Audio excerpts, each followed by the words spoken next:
The morning Clayton Stone found the garden growing along his fence. He stood so still that the mockingbird perched on his gate post sang 3 full songs before he remembered to breathe. It was the spring of 1874, and the high plains of Kansas stretched out around his homestead like a rumpled brown blanket that God had thrown down in a hurry and never bothered to smooth. The town of Harrow Creek sat 4 miles to the east, a collection of sun-bleached buildings clinging to the bank of a shallow river, as though the whole settlement might blow away if it stopped holding on. Clayton had not been into town in 11 days. He had not spoken to another living soul in 11 days either, unless one counted the conversations he sometimes had with his horse, a broad-chested roan named Bishop who had the good sense to listen without offering opinions. Clayton was 34 years old, and he had the kind of face that sun and wind and grief carve into a man the way a river carves a canyon slowly, without mercy, but with a terrible beauty to it. His jaw was square and dark with stubble. His eyes were the color of creek water on a cloudy afternoon, somewhere between gray and green, and they had a stillness in them that could unsettle a man who did not know him and break the heart of someone who did. He was tall and lean from work, and from the particular way a lonely man forgets to eat when there is nobody sitting across the table to remind him. He had owned this 160 acres under the Homestead Act for 6 years now. He had built the house himself, a solid 2-room affair of cottonwood lumber and sod with a real shingled roof that his wife Margaret had insisted upon, because she had said that she would not live under a dirt ceiling and listen to it drip mud every time it rained. The house was sturdy. It kept out the wind and most of the cold. It was the most silent place Clayton had ever been in his life. Margaret had died 2 years ago, a fever that came on a Tuesday and had finished its work by Saturday. She was 28. They had been married 4 years, and in those 4 years she had filled the house with the smell of bread and the sound of humming and the sight of living things growing wherever she pressed a seed into soil. She had kept a garden along the south fence, a long rectangular patch of black earth where she grew tomatoes and beans and squash and marigolds along the borders, because she said that a garden without flowers was just a field with ambitions. After she died, Clayton had turned that patch of ground back under and planted winter rye over it, and he had not touched it since, and he had not touched any seed since. And the thought of pressing something living into the ground and watching it grow without her standing beside him was a pain so particular and so precise that he kept it locked behind his ribs and spoke of it to no one. He had 11 days of silence behind him now, and he was walking from the barn to the house with a pail of water for the kitchen when he turned the corner of the fence and saw it. Green. Impossible, deliberate green, running in a neat row along the inside of the south fence post, where nothing had grown but sparse grass and thistle for 2 full years. Not wildflowers scattered by the wind, not the random ambitions of weeds. Someone had turned the earth. Someone had planted seeds in careful rows. There were the small, distinct sprouts of what he recognized immediately as bean plants, Margaret's beans, the kind she called pole beans, the kind that climbed, and beside them the low, wide spread of young squash leaves still damp from whatever dew had gathered in the night. And at the end of the row, barely an inch tall, the unmistakable feathered green of carrot tops. And at the very end of the row, closest to the gate, 3 marigold seedlings, their small orange-tipped buds not yet open, standing in the morning light like tiny flags planted by an army he had not seen coming. Clayton set the water pail down in the dirt. He stood there for a long time. His first thought was practical because he was a practical man. Someone had trespassed on his land. His second thought, arriving immediately behind the first and quietly dismantling it, was that whoever had done this had not come to take anything. They had come to give something. His third thought, the one that arrived last and sat down heavily somewhere behind his sternum, was that whoever had done this had known exactly what kind of seeds to plant and exactly where to plant them, and exactly where the sun fell longest along his south fence. He looked at the gate. The latch was the kind you could open from outside with a careful lift of a wire hook, not a lock, just a courtesy between neighbors who had agreed on a system. He had not locked it because there was nothing beyond his fence that needed keeping out, and nothing inside it that needed keeping in. He crouched down and touched one of the bean sprouts with the tip of his finger. The leaf was cool and firm. Real, not a dream, not something grief had manufactured behind his eyes. He had not planted a garden since his wife died, and somebody had grown one for him, and the question of who settled in his chest alongside everything else he carried there, a question that was almost but not quite painful. It was something stranger than pain. It was something that felt, uncomfortably and against his will, like the first note of a song he had forgotten he ever knew. He picked up the water pail. He went inside. He made coffee and he sat at the table and he stared at the wall for a while. Then he thought about Emma Keating.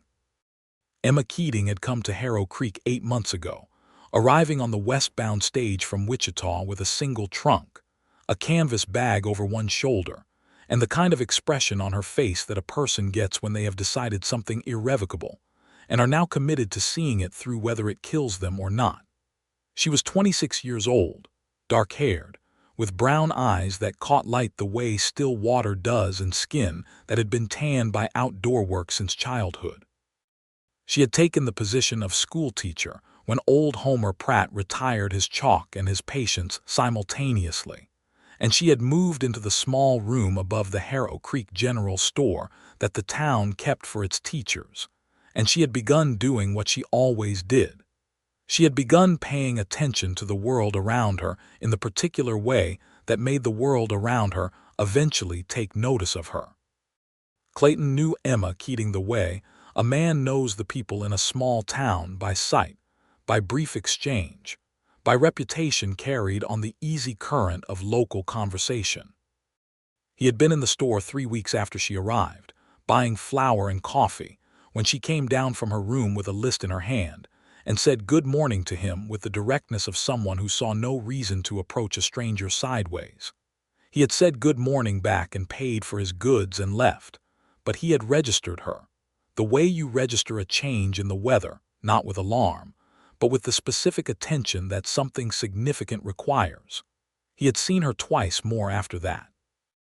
Once at the Harrow Creek Church on a Sunday when he had gone because Reverend Mills had asked him specifically, and Emma Keating had been sitting 3 pews ahead of him with a blue ribbon in her hair, and she had turned during the singing and looked directly at him, and not looked away quickly the way most people did, as though grief were something contagious. She had simply held his gaze for a moment and then returned to the hymnal, and there had been something in that small act of directness that had lodged itself in his memory like a splinter, not hurting exactly, but present. The second time was at the Harrow Creek General Store again, 2 weeks after that, when he came in for salt and nails, and found her standing at the counter in what appeared to be a serious negotiation with Hank Pruitt about the price of seeds.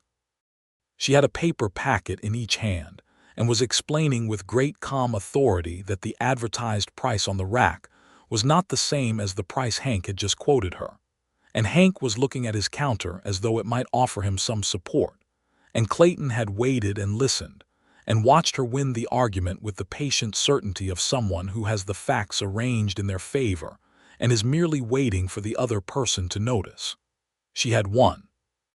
She had paid the correct price, taken her seed packets, thanked Hank with genuine warmth as though she had no recollection of having just bested him, and walked past Clayton on her way out with a brief, amused, sideways look that said she knew perfectly well he had been watching. That was 2 months ago, and now here was a garden along his south fence. He finished his coffee. He turned this over in his mind the way you turn a coin, examining both sides. He considered other possibilities. Old Chester Hale, who had the adjacent property to the north, would never. Chester Hale had once let his entire vegetable crop die rather than water it on a Sunday because he believed the Sabbath prohibited agricultural labor. Reverend Mills might do a charitable act, but Reverend Mills would announce it first and then pray over it. The widow Forsyth from town was known for her gardening, but she was 72 and used a cane, and would not have been able to lift a spade over his fence without bringing half of Harrow Creek along to help her. It was Emma Keating. He was certain. He also understood, with the bone-deep practicality that governed most of his thinking, that he ought to decide what he intended to do about it. He could leave the garden alone and say nothing, and let it grow or not grow as the season determined, and maintain the comfortable silence he had built around himself like a house inside his house. Or he could go into Harrow Creek and thank her. He told himself he was going for salt. He was nearly out of salt, which was true. He had a list of things he actually needed: salt, lamp oil, a new buckle for Bishop's bridle, and coffee if the price was reasonable. He told himself this the whole way into town, along the rutted track between his fence and Chester Hale's dormant wheat field, past the cottonwood windbreak, across the shallow crossing of Harrow Creek itself, and up the main street to Prewitt's General Store. He bought his salt and his lamp oil and the buckle. He considered the coffee and bought that too. And then he stood on the boardwalk outside Prewitt's with his purchases in a sack and looked down the street to where the schoolhouse sat at the east end of town, its door open in the spring warmth. He could hear, faintly, the sound of children reciting something in unison, a lesson in progress. He would not interrupt a lesson. He was not the kind of man who interrupted. He went to the livery to check on something he did not need to check on, and then he walked to the smithy to say hello to Amos Briggs, who was shoeing a horse, and who paused his work to ask Clayton how the winter wheat had come in. And Clayton told him it had come in adequately. And Amos told him about the trouble he'd been having with a supplier from Dodge City. And Clayton listened with genuine interest because Amos was a good man and an interesting talker. And 20 minutes passed in this way pleasantly enough.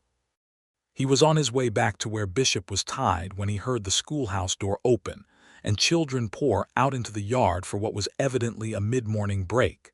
And there in the doorway was Emma Keating, one hand braced against the frame, watching her students with an expression that combined affection and vigilance in the efficient way of someone who loves the people in her care, without being naive about what those people are capable of. She saw him. He was 20 feet away, halfway between the smithy and his horse, and she saw him and she did not look away, and he did not look away either, and there was a suspended moment in which both of them did the internal calculation that adults do when they encounter someone they have been thinking about and must now decide whether to acknowledge that thinking. Clayton walked toward her. "Miss Keating," he said. He touched the brim of his hat. "Mr. Stone," she said. Her voice was steady and warm, not performing anything, just her voice as it was, and it struck him that there were very few people whose voices had that quality of simply being what they were. "I came to town for supplies," he said, which was true. "I imagine you did," she said, which was not an accusation of anything but which clearly acknowledged that he was standing in front of her school and not Prewitt's General Store. He looked at her directly. He had brown, straightforward eyes, and she met them. "I found something along my south fence this morning," he said. A stillness moved through her face, not guilt exactly, but a kind of held-breath quality, like someone waiting for a verdict. "Did you?" she said. "Beans," he said. "Squash, carrots," he paused. "Marigolds." She looked at him for a moment without speaking. One of her students, a red-haired boy of about 10, was attempting to climb the fence at the far end of the yard, and she glanced at him briefly and said, without raising her voice much, "Thomas, if you fall from that fence your mother will blame me and I will blame you, and we will both be unhappy about it." Thomas descended from the fence. She returned her attention to Clayton. "I grew up on a farm in Missouri," she said. "My mother kept a kitchen garden. I know how to work soil." She said this evenly, neither defending herself nor apologizing, simply stating the relevant facts. "I'm not complaining," Clayton said. He had not prepared what came next, and it arrived in his throat before he had fully decided to say it. "I just wanted you to know that I found it." "And," she said, a single word soft but direct as a hand extended. "And I thought you should know that I intend to water it," he said. She breathed then, a small exhale that she mostly kept to herself but not entirely. "I thought perhaps you might leave it alone," she said quietly. "Or not want it. I should have asked first." "I know I should have asked." "You could not have asked," he said, which surprised him, because he had not known that was true until he said it and heard it said and recognized immediately that it was accurate. If she had come to him and asked, he would have told her no. He would have been polite and firm and grateful for the thought, and he would have told her no, and the south fence would still be grass and thistle and rye. She understood this. He could see from her face that she understood this exactly.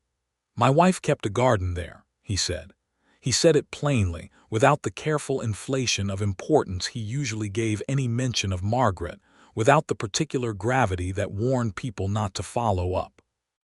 He said it as a piece of information, offered to someone who had already demonstrated that she could handle information without flinching.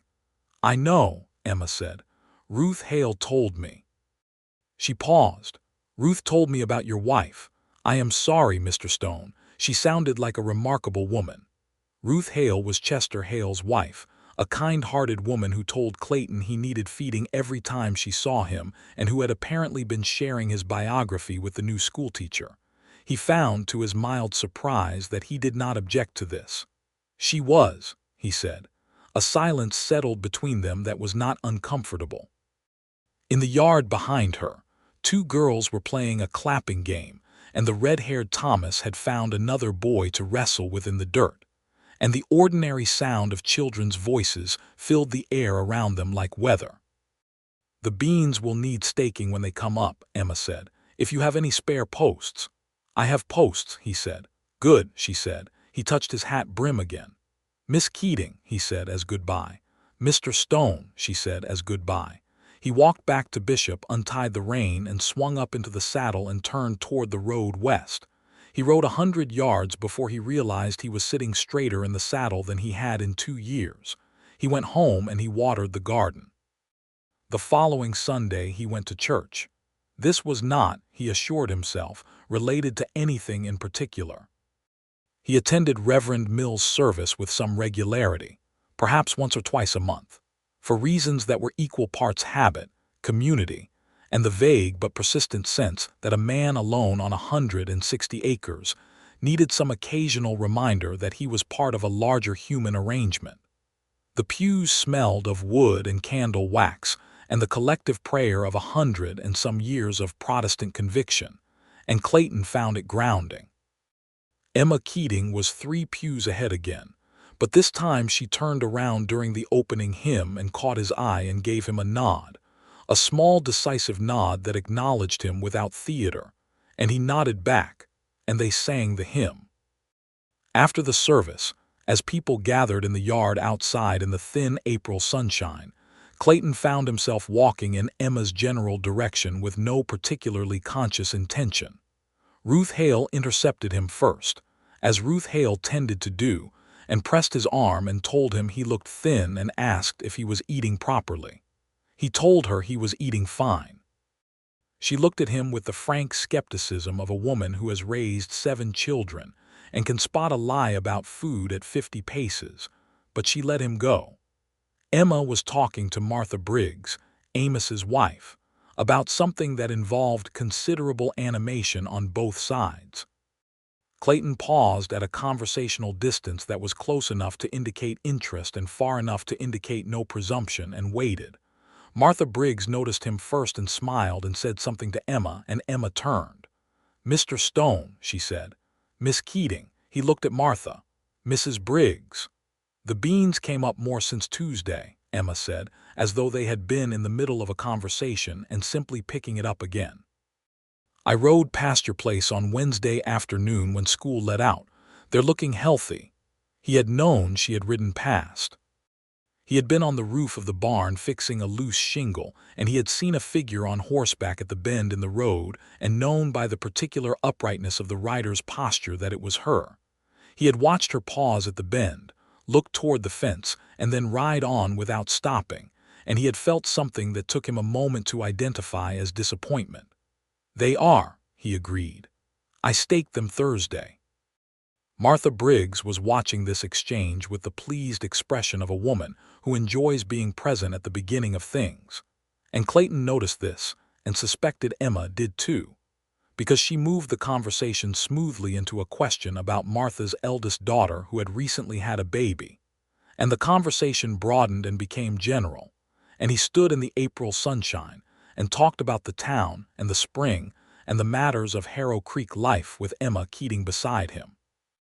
And when Reverend Mill's wife appeared with a plate of sugar cookies she had baked and offered them around, Emma took one and he took one, and they stood eating them at the same moment, and she laughed at something he said about the Reverend's tendency to run 10 minutes long every second Sunday, and her laugh was quick and genuine and unguarded, and it was the best sound he had heard in a long time. He rode home thinking about that laugh.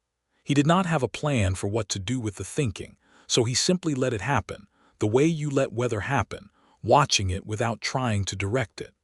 The garden grew.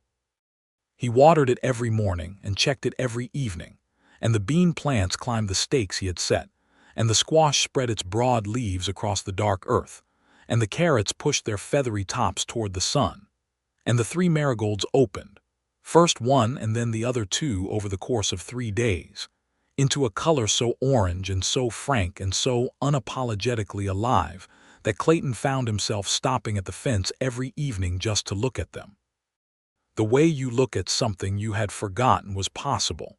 He had not planned to speak to Emma Keating again before the following Sunday. He had not planned to, and yet on Thursday of that week he found himself in Harrow Creek, ostensibly because he needed to speak to the land office about a survey question, which was a real matter that genuinely required attention, and which was also, he acknowledged privately, not the only reason he had saddled Bishop at 2 in the afternoon and ridden 4 miles east. He dealt with the land office. He stopped at the smithy to return a borrowed file to Amos. He bought coffee because he was in fact running low again, and then he walked to the school. The lesson was still in session. He could hear Emma's voice inside, clear and measured, asking a question about arithmetic, and then silence, and then one child's uncertain answer, and then her voice again, patient and encouraging. He sat down on the bench outside the school door and waited, his hat on his knee. She came to the door at 3:30, dismissing the children, and found him there. She stood still for a moment, not startled exactly, but recalibrating, and then she sat down on the other end of the bench. Arithmetic, he asked. Fractions, she said. Thomas Hartley believes that 3/4 is larger than 7/8 because 3 and 7 are both odd numbers, and that even numbers make fractions smaller. She delivered this with the tone of someone reporting a natural disaster that is also somehow admirable. Clayton considered this. That is a very specific theory. Thomas is a very specific child, she said. They sat in the late afternoon light and talked for an hour and a half.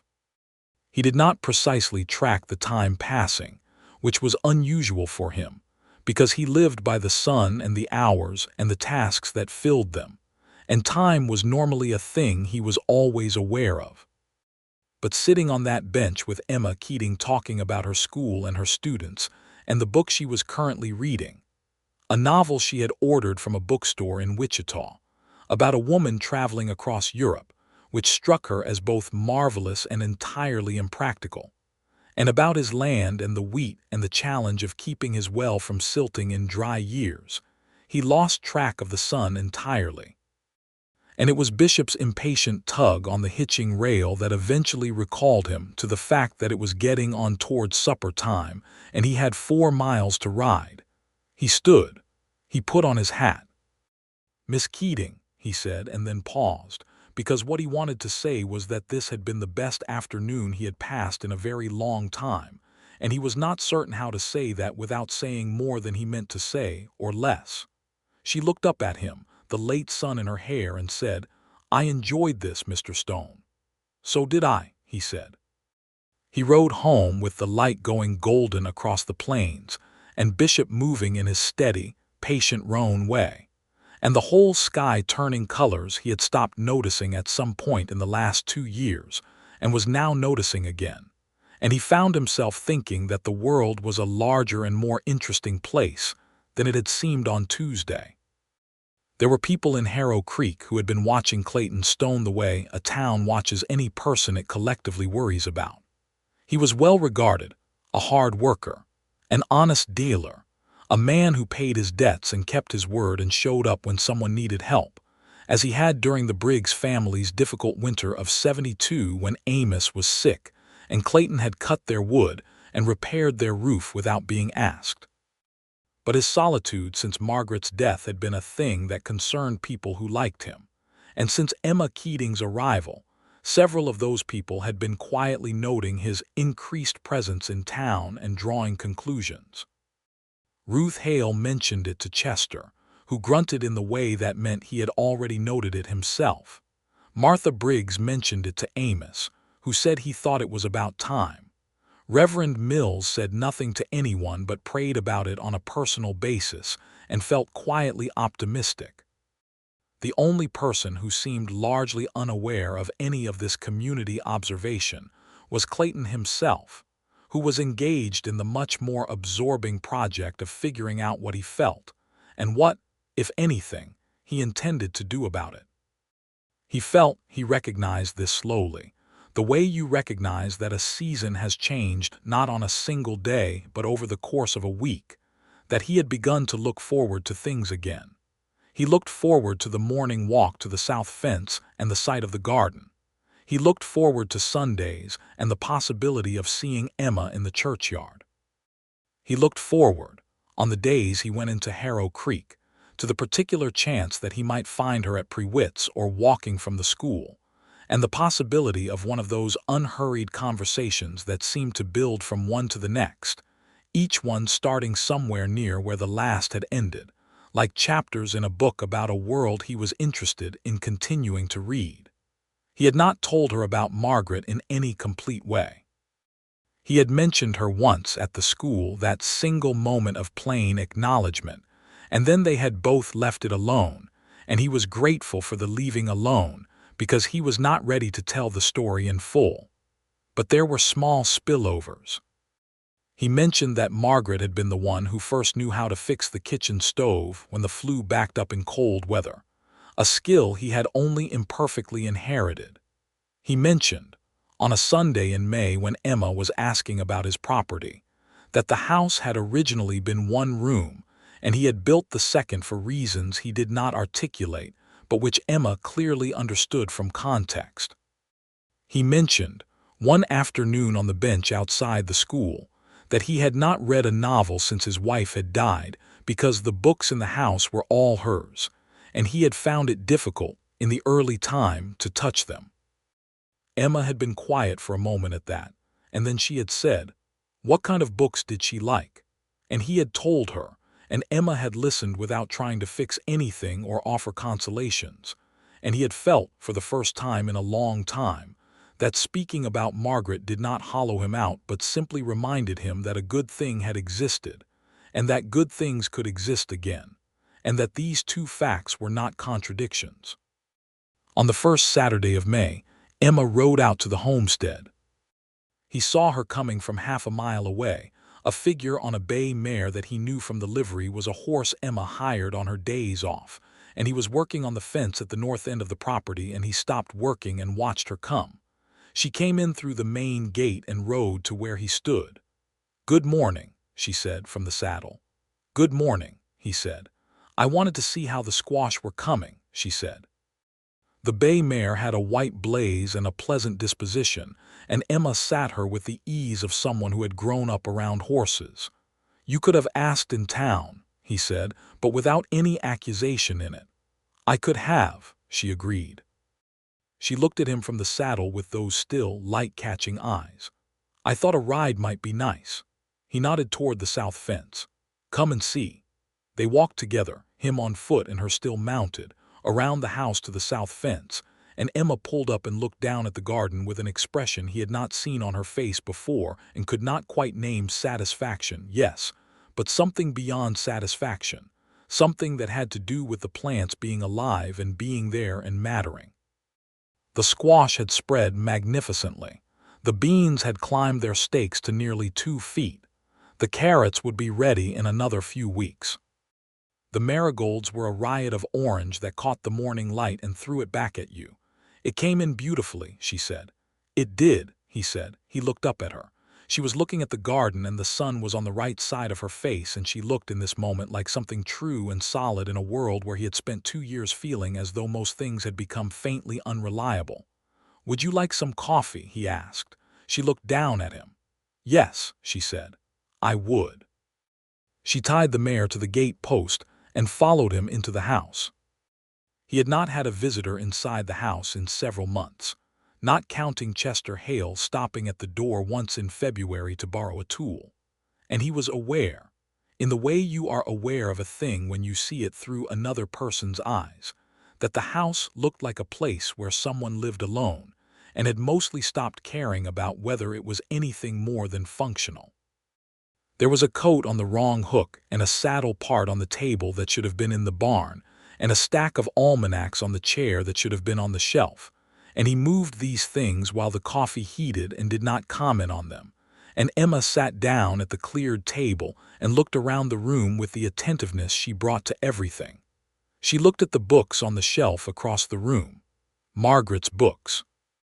He had not moved them or touched them in 2 years, and they sat there in their faded spines, novels, and a book of poetry, and a household almanac, and a Bible with Margaret's name written inside the cover in her neat, precise hand.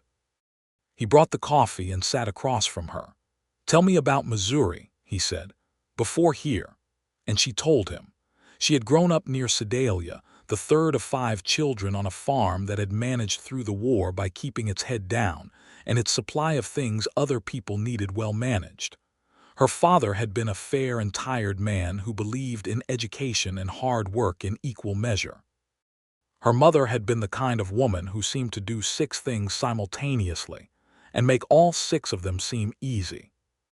Emma had taught herself to read from her older brother's school primer, and had gone to the county school at age 6, with the conviction that learning was the most interesting thing a person could do, and this conviction had never left her.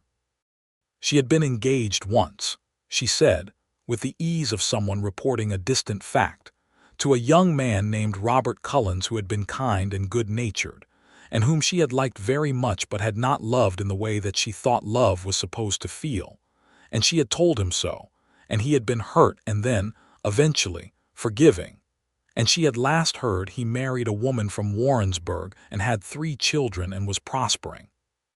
She said this without regret and without apology, and with the straightforward quality of someone who had made a difficult right choice and lived with its consequences cleanly. "Why Kansas?" he asked. "The territorial papers advertised for teachers," she said, "and I wanted to see the plains. I had read about them." She looked at the window where the plains were visible, stretching flat and wide, and wind moved under the blue Kansas sky. "The reading did not prepare you for the actual thing." "No," he said. "They are very large," she said. "They are," he agreed, and something in the way they both said these simple words, acknowledging the plainness and the size of the place they both lived in, made him smile, and she saw him smile, and she smiled back, and it was the first real smile he had aimed at another person in longer than he could clearly recall. She stayed for 2 hours. They talked about the territory, and about the war between the cattle drives and the farming settlements that was slowly and sometimes violently reorganizing the western Kansas landscape, and about the Osage and Kaw people who had been pushed further and further from lands that had been theirs, and what that meant, and what was being done in the name of progress that people would have to reckon with someday. Emma had strong opinions about this. She said that the word civilization was being used to justify things that were neither civilized nor justifiable, and she said it with the steady conviction of someone who has thought about a thing fully and arrived at a position from which she does not intend to move. Clayton agreed with her and said so, and they talked about it honestly, which was something he could not always do in Harrow Creek, where opinions on such subjects were varied and sometimes heated. When she stood to go, he walked her to the gate post and untied the mare for her. She mounted, settled in the saddle, looked down at him, "Thank you for the coffee," she said. "Thank you for the garden," he said. He had not said it directly before, not the thank you, not with those specific words. She was quiet for a moment. The wind moved through the cottonwoods at the property edge, and the mare shifted her weight, and the marigolds were visible along the fence behind him, orange and indifferent and alive. "I just thought," she said carefully, "that the ground should not stay empty." He held the mare's bridle for a moment longer than was necessary before he let go. "Emma," he said. It was the first time he had used her name. She looked at him. "I am glad you planted it," he said. She rode away with the sun behind her, and he stood at the gate and watched her until she was a small figure on the long flat road toward Harrow Creek. And then he went back to the south fence and looked at the garden for a while. And then he went back to work.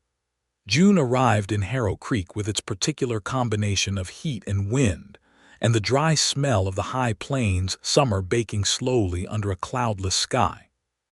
Clayton cut his hay in the first week of June and stacked it in the barn, a job that took 4 days and left him so tired each evening that he fell asleep in his chair before the lamp needed filling. He came into town less often in the cutting weeks, and he was aware of the absence of their conversations with a sharpness that was instructive. He had been trying, in the careful, methodical way he brought to most things, to understand what he was doing. He was not the kind of man who deceived himself about his own motivations, and he was honest enough to recognize that his visits to Harrow Creek had shifted in character since March, and that the shift had everything to do with Emma Keating. He also understood, with the clarity that 4 days of hay cutting and evening exhaustion will produce in a man, that what he felt was not something he could continue to carry quietly without it eventually demanding something from him. He thought about Margaret. He thought about her the way he always did, with the particular tenderness that does not diminish with time but changes quality, less like an open wound, more like a scar that aches in particular weather, and that you touch sometimes not because it hurts, but because it is part of you. He did not believe that loving Emma Keating would diminish what he had felt for Margaret, any more than a second spring diminishes the first one. Margaret would have been the first to say so. She had been a woman with a generous and unsentimental view of how life worked, and she had once told him, in a conversation about something entirely unrelated, that the heart was not a fixed-capacity vessel but something that expanded to contain what it was given. He thought about this on the 4th evening of hay cutting, sitting in his doorway with his boots off and his coffee going cold, watching the last of the daylight leave the sky. He had known for a while.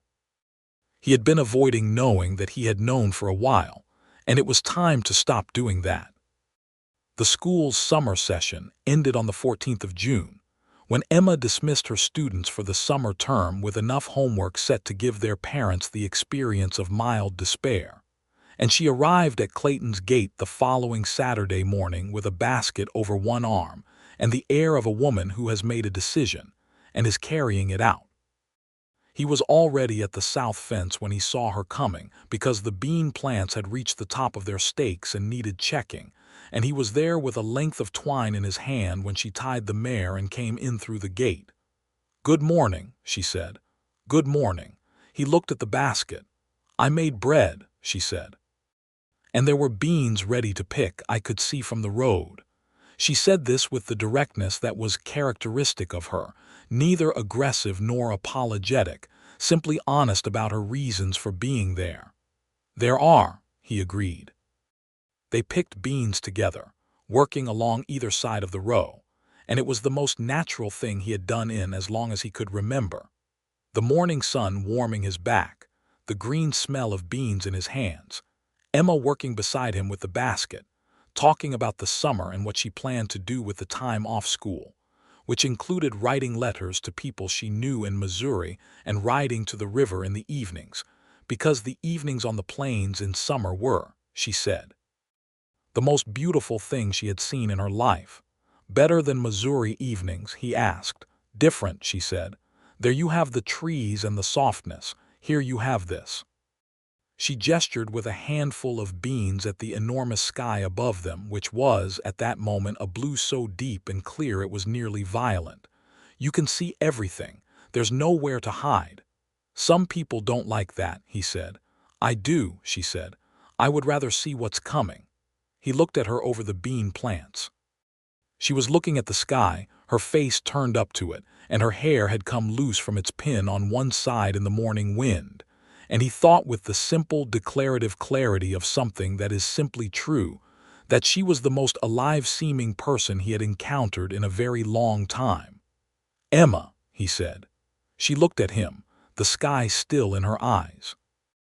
I would like to take you for a ride along the river on Sunday evening, he said, if you would be willing.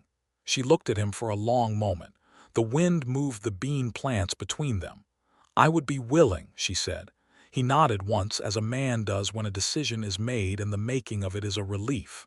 Sunday then, he said. Sunday, she agreed and went back to picking beans. They ate bread and butter and beans at his table for lunch, sitting across from each other in the way that was becoming familiar, and talked about everything and nothing and the particular quality of Kansas dust, and whether Thomas Hartley had shown any improvement in his understanding of fractions, which Emma reported he had, somewhat, if you approached the matter from a different angle entirely, which she had done, by explaining the concept using pi instead of abstract numbers. Because Thomas was interested in pi, in a way, he was not interested in abstract numbers, and Clayton laughed, and she laughed, and the kitchen was full of afternoon light and bread smell, and the sound of the two of them, and it was the best Saturday he had had in 2 years. Sunday evening was warm and long and gold, the kind of June evening that lasts forever, and they rode out from Harrow Creek together, Emma on her hired bay mare and Clayton on Bishop, and followed the creek road south to where the river widened, and the cottonwoods grew tall along the bank, and the water caught the last of the sunlight and made something beautiful from it. They walked the horses along the bank and let them drink. Clayton helped Emma down from the mare, which she did not particularly need but accepted without comment, and they walked a little way along the water on foot while the horses grazed, and the evening was around them, large and quiet, and the cottonwood leaves turned silver in the breeze, and Emma stood at the water's edge and looked at the sky and then looked at him. Tell me about her, she said softly. If you want to, Margaret. He had not expected that, and he stood still for a moment with the request resting between them, testing whether he could hold it. He could. He told her. He told her how they had met in the town of Newton, where he had gone to sell cattle, and where Margaret had been visiting her cousin, and how she had been the sort of woman who walked into a room and made it feel inhabited. He told her about the house he had built, and how Margaret had stood in the middle of the framed walls before the roof was on, and turned in a slow circle with her arms out, and said, "This is ours," with such absolute certainty that he had felt for the first time in his life like a man who had arrived somewhere. He told her about the garden and how Margaret had known the names of everything that grew and what it needed and when, and how she had tried every year to grow roses, and every year they had died in the Kansas winters, and she had never stopped trying. He told her about the fever, briefly and plainly, because the plainness was all he could manage and Emma did not need the embellishment. And then he was quiet, and Emma was quiet beside him. She sounds like someone who loved things well, Emma said. She did, he said. Emma was looking at the water. I think you do too, she said. Love things well. I think you just got very quiet about it for a while. He looked at the side of her face, the straight line of her nose, the curve of her jaw, the way the evening light was kind to her. I am not as quiet as I was, he said. She turned and looked at him. He was standing close enough to see the color in her eyes clearly, that particular brown that went gold in certain lights, and he was standing close enough that when the wind moved she was inside it, and whatever she wore or whatever the soap she used, the clean smell of it was around him. Clayton, she said. Just his name, his first name, the way he had said hers that day at the gate, and it had the same quality, a door opening. He kissed her. He kissed her carefully, the way you handle something you understand to be valuable, and she kissed him back with both hands against his chest, and the cottonwoods moved overhead and the water went past below them, and Bishop, with Bishop's customary lack of drama, went on eating grass 20 feet away as though none of this were happening. He drew back and looked at her. "I am not good at this," he said. "At beginning." She was looking at him with those bright, steady eyes, both hands still resting lightly on the front of his shirt. "Neither am I," she said, "but I think we have been beginning for a while already." "I think so too," he said. He covered one of her hands with his, and they stood by the water in the long summer evening, and the sky turned from gold to rose to the particular blue dark of a Kansas dusk, and somewhere along the river a nighthawk called, and the whole world seemed to have slowed itself to this pace. This measured, careful, honest pace, and Clayton Stone, for the first time in 2 years, did not want to be anywhere else on earth. July in the territory ran hot and dry and busy, and their courtship, if that was the word for it, ran in parallel, a thing that required attention and care and grew in its own good time. He came into town for church and stayed after to walk with her. She rode out to the homestead on her free Saturdays and worked in the garden with him, because by July the garden was a real enterprise. The beans producing in abundance, the squash swelling to its full green weight, the carrots pulled and replaced with a second sowing that Emma insisted on, a habit from her Missouri childhood of getting 2 harvests from a season. The marigolds bloomed and bloomed and bloomed. She brought him seedlings for tomatoes in late July, small plants in a clay pot that she had started in her room above the general store on a windowsill that faced south.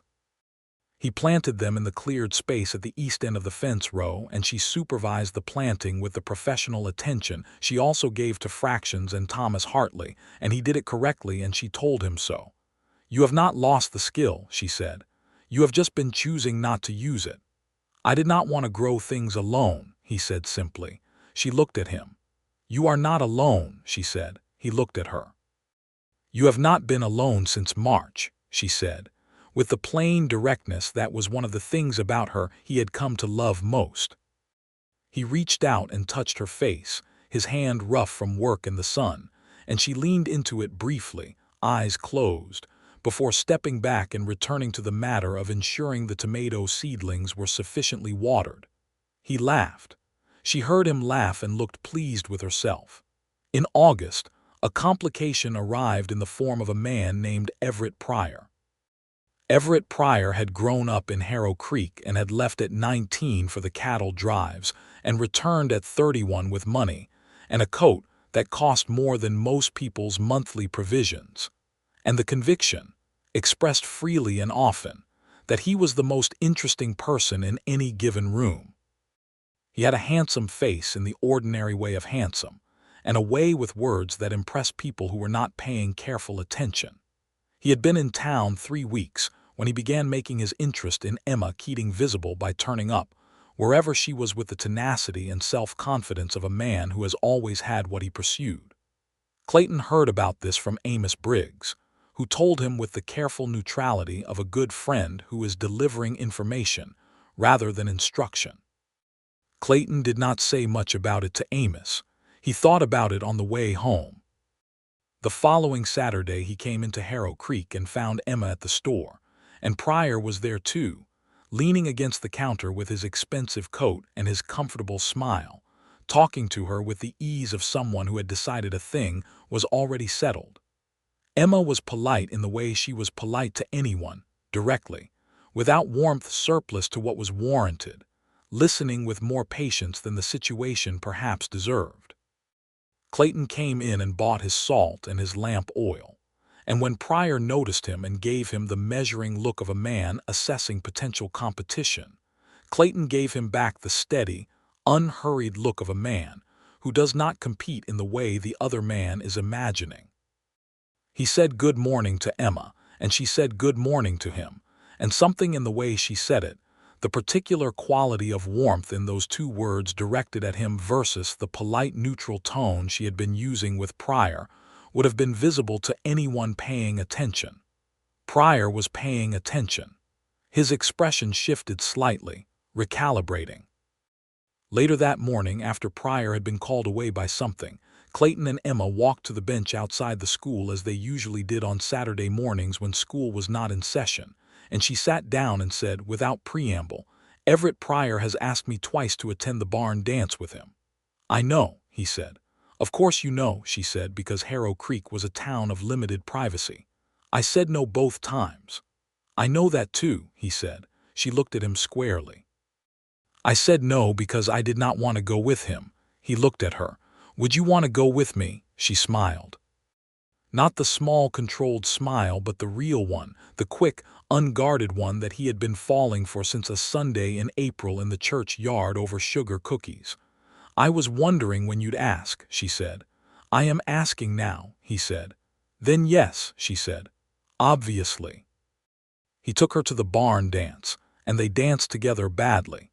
He had never been a good dancer and told her so in advance, and she claimed to be better than she was, which she conceded, laughing after the third attempt at a reel, resulted in a near collision with Chester Hale, and Everett Pryor stood at the punch table for most of the evening, and eventually began talking to young Dolly Simmons, who found him considerably more interesting than Emma had, and that was largely the end of the Pryor situation.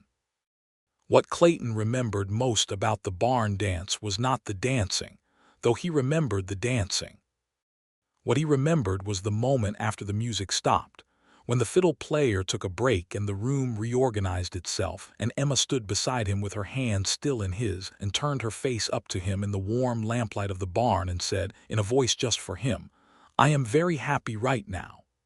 And he said in the same voice, "So am I," and it was true, and it was simple, and it was enormous. September came in cool and dry, the plains beginning their long, slow lean toward autumn, and the garden entered its final abundance. The tomatoes had come in spectacularly, deep red and heavy on the vine, and Emma had spent 3 consecutive Saturday mornings at his kitchen table, helping him put them up in jars, teaching him the process that Margaret had known and he had never fully learned. And the kitchen smelled of boiling jars and tomato steam, and the particular warmth of 2 people working side by side with a shared purpose. They had settled into an ease with each other by September that had the texture of something long established, not the frantic electricity of young infatuation, though there was electricity between them too, present and acknowledged, but something steadier and deeper, a recognition that ran bone deep. They disagreed sometimes, cleanly and honestly, and recovered from disagreement quickly because neither of them held grudges or nursed resentments. He appreciated her directness and her intellectual seriousness, and the way she could sit in silence comfortably, when silence was what the moment called for. She appreciated his steadiness and his patience, and the way he listened without ever making you feel like he was waiting for his turn to speak. He had told her, on an evening in late August when they were sitting on the step of his house watching the sun go down, that he was in love with her. He had said it in the way he did most things, without decoration, without elaborate approach, simply stating a true thing that deserved to be stated. She had turned and looked at him with those brown-gold eyes and said, with the same plainness, that she was in love with him too, and had been for some time, and she was glad he had finally said it. "Finally," he said. "Clayton," she said, with the patient tone she also used on Thomas Hartley, "it is August." He conceded the point.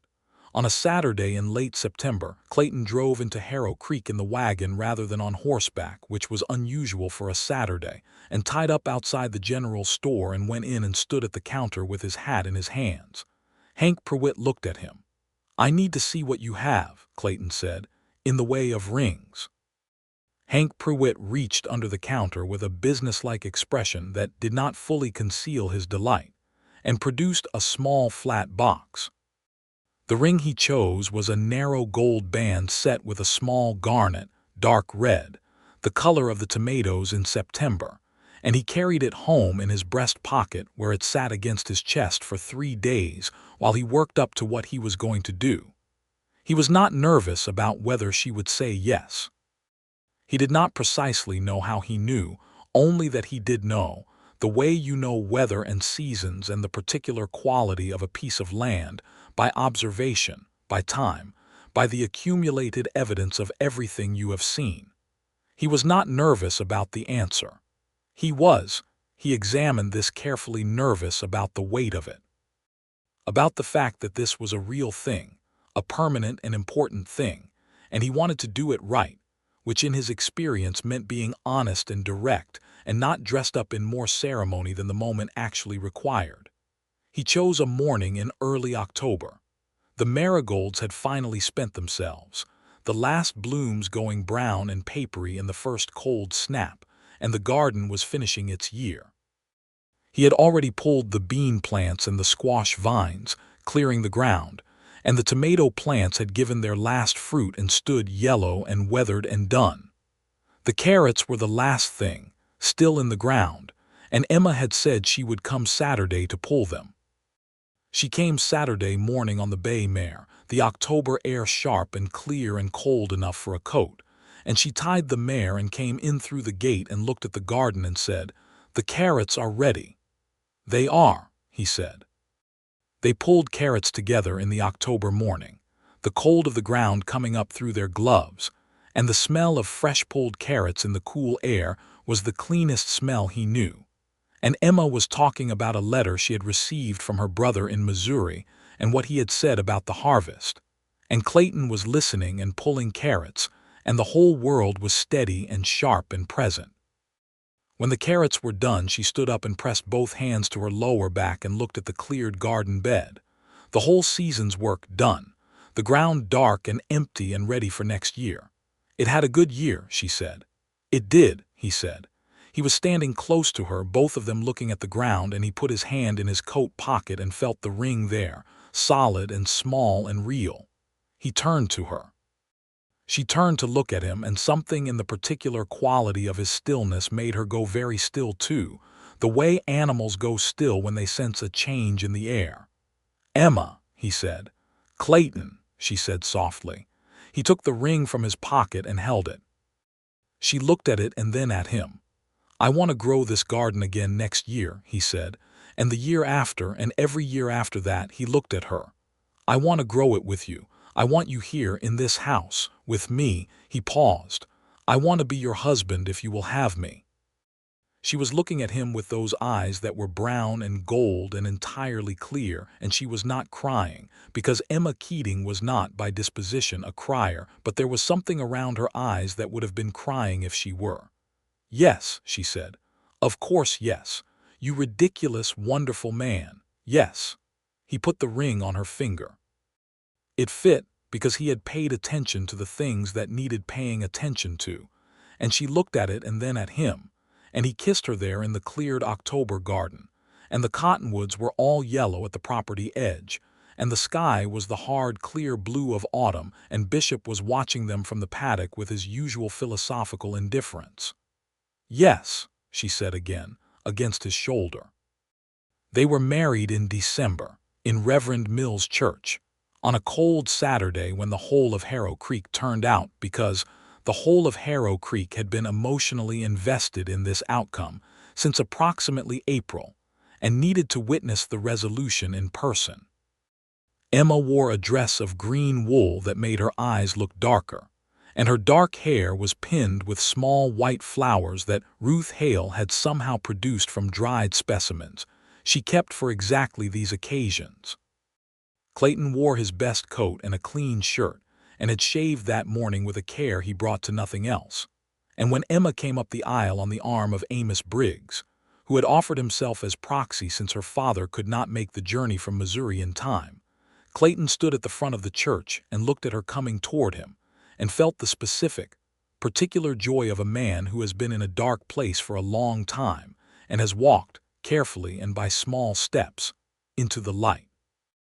Reverend Mills performed the ceremony with the measured dignity he gave to all sacred occasions, and when he said, "You may kiss your wife," Clayton kissed her, and the whole church, no longer able to restrain itself, broke into a noise that could be heard in the street, and Thomas Hartley, seated in the third row, let out a whoop that his mother immediately suppressed, but which Emma would later report had been her favorite moment of the ceremony.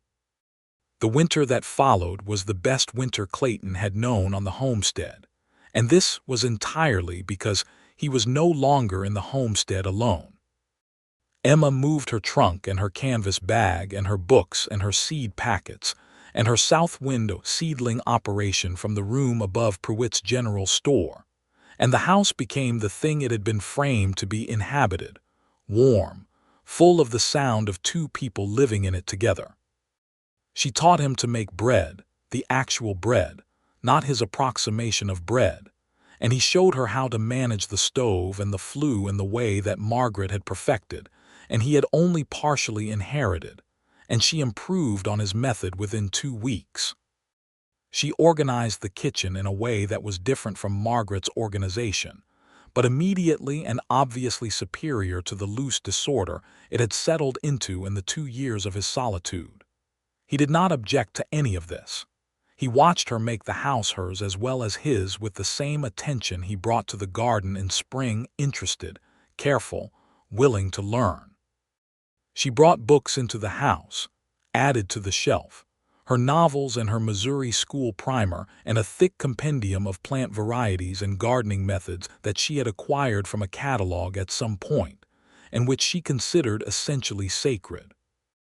Her books stood beside Margaret's books on the shelf, and when he came home one evening from the barn and saw them there together, he stood at the shelf for a moment and touched the spine of one of each and felt the particular weight of that: 2 good women, one memory and one present, both real and both his in their different ways. And it was not grief exactly, and it was not guilt. It was something more complex and more human than either of those. And he held it and then put it down and went to find his wife. Emma was at the table with her letter writing, and she looked up when he came in and said, "There is stew." And he said, "Good." And the evening closed around them warm and ordinary and exactly enough. Spring came back to the homestead with the specific bright urgency that plain spring has, a kind of announcing itself after the long winter quiet. And Emma began the garden in March, earlier this time, because she had started seeds in the south window in January and had a tray of vigorous seedlings ready to transplant by the time the ground softened. She enlarged the south fence bed significantly. "If we are doing this, we are doing it properly," she said, in a tone that invited no debate, extending it an additional 10 feet east and adding a section for herbs, because she wanted rosemary and thyme and sage, and had found a seed catalog in Wichita that carried all 3. Clayton dug the new bed. He did it willingly, because watching Emma plan the garden was one of his new reliable sources of happiness. She approached it with the pedagogical intensity she brought to arithmetic, working from diagrams she drew in her notebook and rotating crop positions based on what the gardening compendium recommended, and consulting him on soil quality and drainage with the seriousness of a person who believes that doing things well is a kind of respect you owe to the things themselves. They planted it together on the first warm day of April, working side by side along the fence, pressing seeds into the turned earth with their fingers, and when they reached the corner where the marigolds had been the year before, Emma pressed 3 marigold seeds in herself and looked at him, and he looked at her, and something passed between them that did not need words. "Last year's plants left seeds," she said. "I know," he said. She brushed the soil from her hands and stood and looked at the newly planted bed, twice the size of what she had planted in secret the year before, and put her hand in his. "Look at it," she said. He looked at it. The long dark band of turned earth along the south fence, full of seeds, full of the intent of what would come from them, full of all the labor and care and hope that goes into putting living things in the ground. "I could not have imagined this a year ago," he said. "No," she said. "Neither could I." The summer of 1875 passed over the homestead in the generous way of good years, hot and bright, and full of the work of the garden and the wheat, and the daily accumulated life of 2 people building something together. Emma's school was in full session again, and she rode in each morning and home each evening, and Clayton's days were organized around that rhythm. The mornings when she left and the evenings when she came back, the pattern of it, the reliability of it, which he did not take for granted because he knew how quickly and completely a pattern could break. Ruth Hale had begun dropping hints in the way of Ruth Hale, which was not subtle and not entirely unwelcome, and Emma had looked at him over breakfast one morning in June and said, with the directness of someone reporting an arithmetic finding, "I think I may be expecting a child." He had looked up from his coffee. "I spoke to Mrs. Mills," she said. She said it sounded likely. She looked at him steadily, assessing. He put down his coffee. He got up from the table and walked around to her side and sat down next to her close and took her hands. "Are you well?" he said. How do you feel?" "I feel," she said, with the careful precision she used when she wanted to be accurate, "somewhat nauseous in the mornings and absolutely fine in the afternoons and perfectly happy." He held her hands and looked at her face and felt something so large and complicated he could not have put a name to it if he had tried. Joy was too small, gratitude was too small, and neither of them captured the particular quality of this moment, which was something like standing in a very large room for the first time and understanding that it had been there all along. "Emma," he said. "I know," she said. She turned her hand over and held his. "I know." He thought about the south fence. He thought about March of last year, standing at the corner of the house and finding the green of bean shoots along his fence line, and the absolute impossibility of knowing, then, where that row of small green things would lead through coffee and bench conversations and Sunday evenings, by the river and summer dances and autumn gardens and a December wedding, and a winter kitchen full of bread smell, and a spring of planting together, and now this. His wife's hands in his, her dark eyes steady on his face. A child coming to fill the house that he had built for life, and that had stood empty of its full purpose for too long. He said, "I have been thinking that the second room could be the nursery." She laughed. The quick, real, unguarded laugh. "I have been thinking the exact same thing," she said. In October of 1875, on a cold, bright morning when the garden was long done and the cottonwoods had dropped their last gold leaves and the sky had the hard, clear depth of Plains autumn, Emma delivered their son. The birth was attended by Mrs. Mills and Ruth Hale, both of whom had experience in these matters, and both of whom handled the whole business with the practiced efficiency that Clayton, pacing outside the door with Bishop for moral support, found both reassuring and slightly terrifying. The boy arrived in the early afternoon, announcing himself with a vigor that could be heard from the paddock, and Clayton came in and stood at the side of the bed where Emma was propped against the bolster with the new red-faced, small, furious person in her arms, and she looked up at him and said, "Come and meet your son." He sat on the edge of the bed and looked at the boy. The boy had stopped crying and was looking at the middle distance with the unfocused intensity of the very newly arrived, as though trying to make sense of his new situation. "He looks very serious," Clayton said. "He does," Emma said. "I think he's already deciding about something." She looked at Clayton. "What do you want to call him?" Clayton looked at his son's small, serious red face. He thought about the people who had mattered. He thought about the men his father had named him for, the family traditions, and he thought about what this boy would carry in his name. "James," he said, "after your father." Emma looked at him. "And William," he said, "for mine." She was quiet for a moment, the boy in her arms, the autumn light in the window behind her. "James William Stone," she said. "James William Stone," he agreed. She shifted the boy slightly and reached for Clayton's hand, and the three of them were in the room together in the October afternoon light, and the house was full of them, and it was enough, and it was more than enough, it was everything. Ruth Hale appeared in the doorway, looked at the three of them, pressed both hands to her mouth, made a sound of suppressed emotion, and retreated to the kitchen to do something useful and weep quietly where no one could see her. James William Stone grew up to have his mother's eyes and his father's jaw, and what appeared to be the independent intellectual opinions of both of them simultaneously, which made his childhood interesting and his parents' dinner table the most argued at in Harrow Creek. He was a child who asked questions about everything and was unsatisfied with approximate answers, which Emma found professionally gratifying and Clayton found personally hilarious. And by age 3, He was following Clayton around the property with the serious attention of an apprentice and following Emma around the kitchen table when she was planning the garden with the focused gaze of someone learning an important skill. The garden grew every year. Emma expanded it the second year and the third, adding flowers to what had been purely functional, because she said a garden was not just about feeding the body, and incorporating the rose attempt that Margaret had never managed to sustain, researching cold hardy varieties in her catalogs, and corresponding with a woman in Topeka who had successfully wintered roses on the Kansas plains.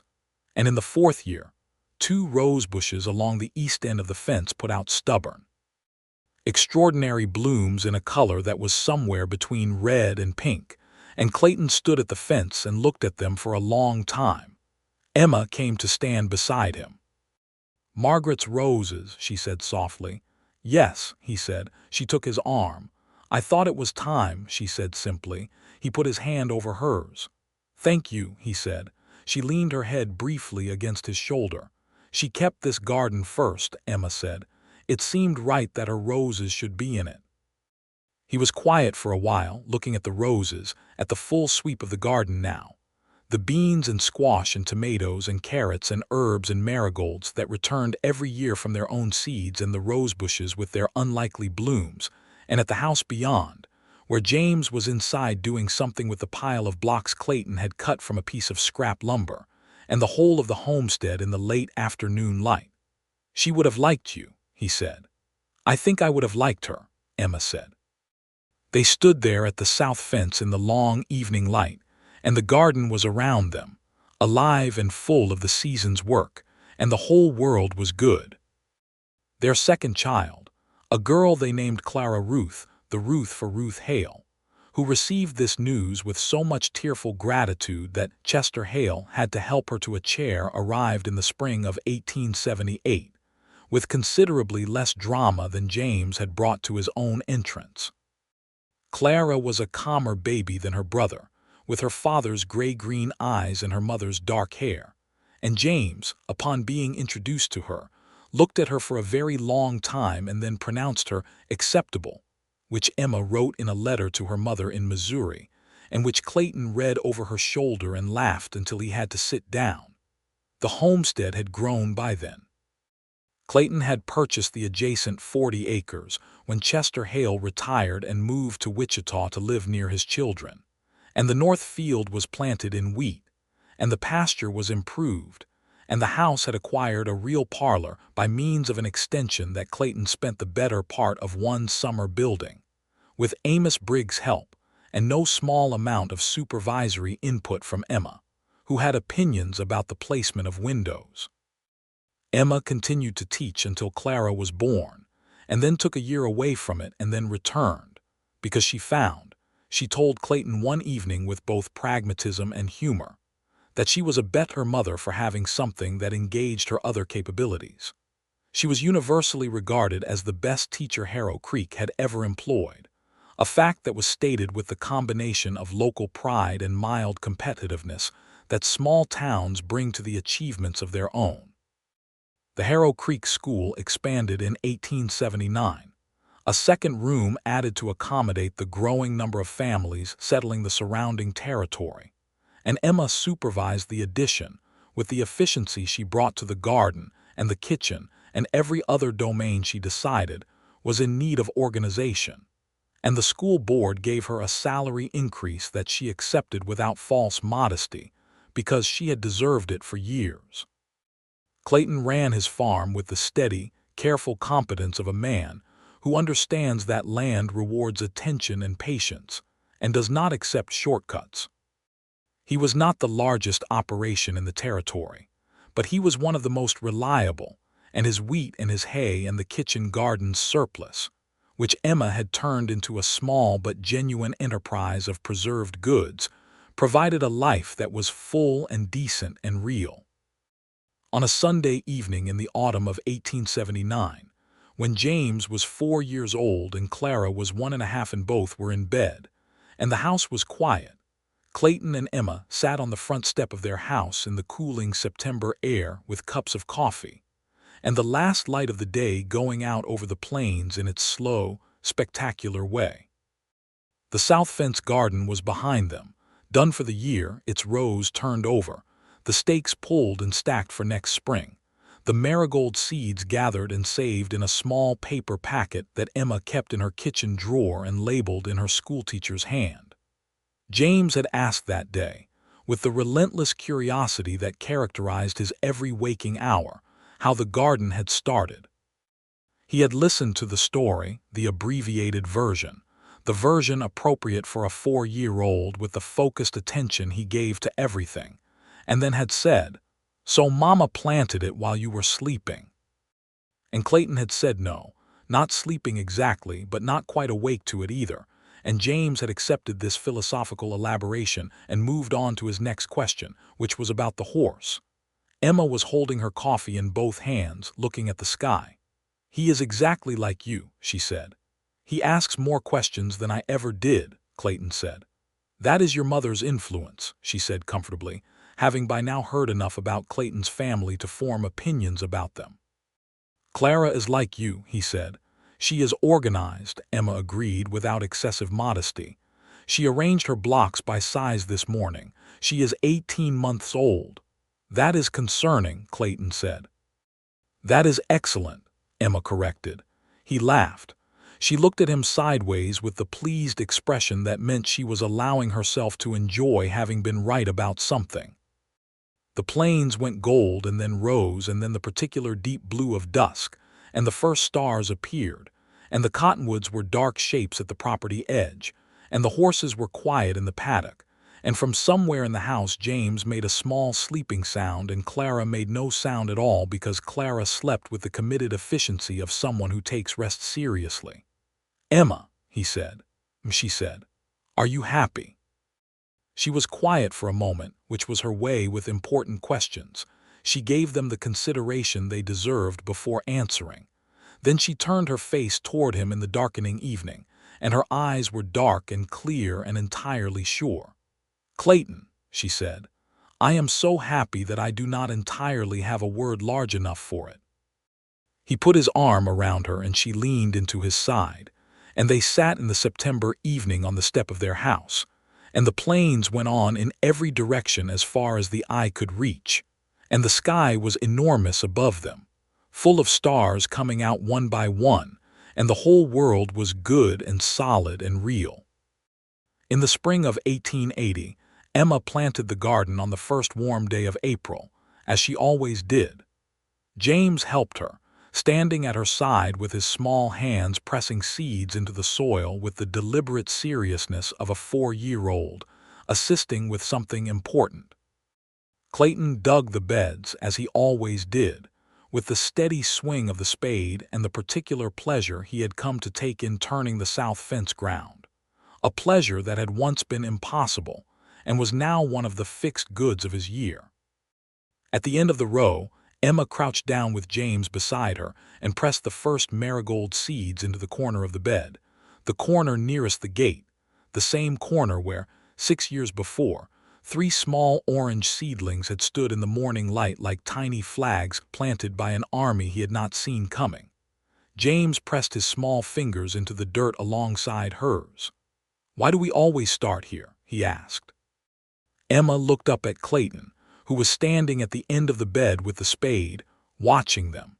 He crouched down beside his son and his wife in the turned earth of the south fence garden, and he looked at the small dimples their fingers had made in the dark soil. "Because this is where it started," he said. "Because someone planted something here when the ground was empty, and it grew." James considered this. "And now we grow it every year." "Every year," Clayton said.